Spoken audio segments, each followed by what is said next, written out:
Mga idol, tignan natin yung update sa ating inakay na rescue natin. Eto siya mga idol. Yan, tignan nyo. Yung paa niya meron pang pamamaga. After 2 days na ito mga idol 2 days na ngayon mula nung na-rescue natin tong inakay na to. Yan o, merong pamamaga sa kanyang paa. Pero sandali lang kukunin ko para makita natin. Ito mga idol Yan makikita nyo. Mamaga pa yung kanyang paa. Pero at least hindi na putol mga idol. Yung pamamagang yan ay mawawala din yan mga idol. Hindi na wala ng mga dugo na nag-stuck sa paa o hindi na kulay violet gaya ng dati. Ayan. At least buhay yung ating inakay mga idol. At hindi putol yung kanyang paa. Gagawin ko dito ay lalagyan ko yan ng petroleum jelly mga idol.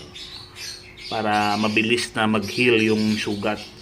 Kaso nga lang yung worry ko lang kapag ganito kaliit mga idol, kapag nagbigay tayo ng gamot ay maamoy ng breeder yan. Kaya medyo sensitive pa pag nagbigay tayo ng mga gamot sa ganitong age ng ibon mga idol.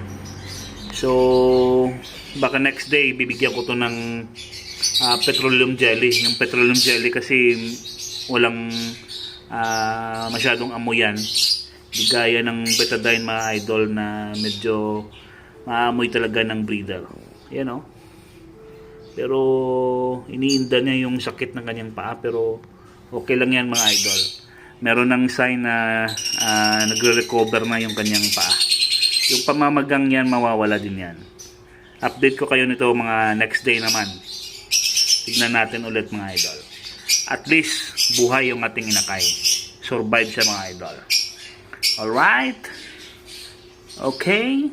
Bye bye.